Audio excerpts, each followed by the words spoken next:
The Adolescent State Primary Healthcare Development Agency has initiated discussions with the management of the Lift Above Poverty organization, Lapo, to explore a potential partnership aimed at improving adolescent health care in the state. The delegation was led by the Executive Secretary of the agency, Dr. Kosino Haimere, to discuss on collaborative efforts to train staff on adolescent-focused health interventions. The proposed partnership is part of the agency's broader strategy to address the growing health concerns among adolescents in Edo State, including substance abuse, mental health issues, poor menstrual hygiene, and increasing school dropout rates.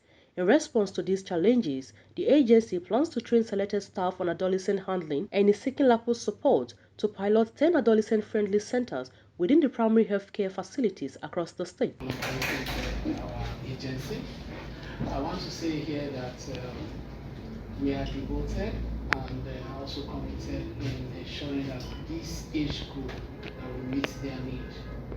We see that it's a special age group and they're also vulnerable to a lot of things such as sexual harassment, and we want to come in regards to that to also bridge that gap. We know that drug revolving scheme is a major scheme that is supposed to strengthen primary health centers. So we want to see how we can partner with your agency to be able to work with cases directly, get the basic essential drug. As part of that initiative, we can now begin to also add some intervention in this area of adolescents, like training of health workers to be able to manage that scheme. Part of the training content will now include these adolescents, because we also want to make sure that adolescents are able to access those essential drugs.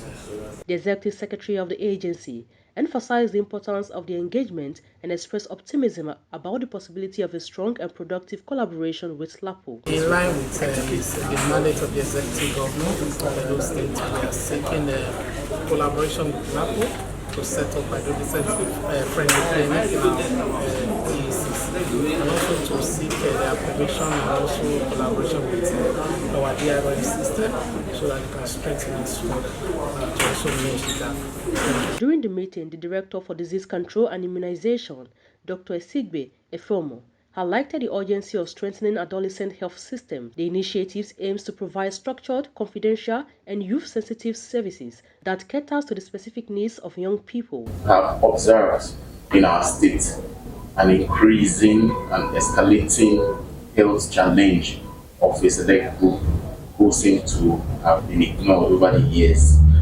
These are adolescents aged 10 to 19 for fear of condemnation. Many of them do not approach conventional health facilities for their health challenges. We receive reports from establishments like the NDLEA of rising drug misuse and abuse, substance abuse amongst this population. And we've also received reports from the NDHS that have been conducted last year that a lot of our teenage girls are getting pregnant from 15 years. A lot of them are having issues with menstrual hygiene. A lot of them are having issues with sexually transmitted infections.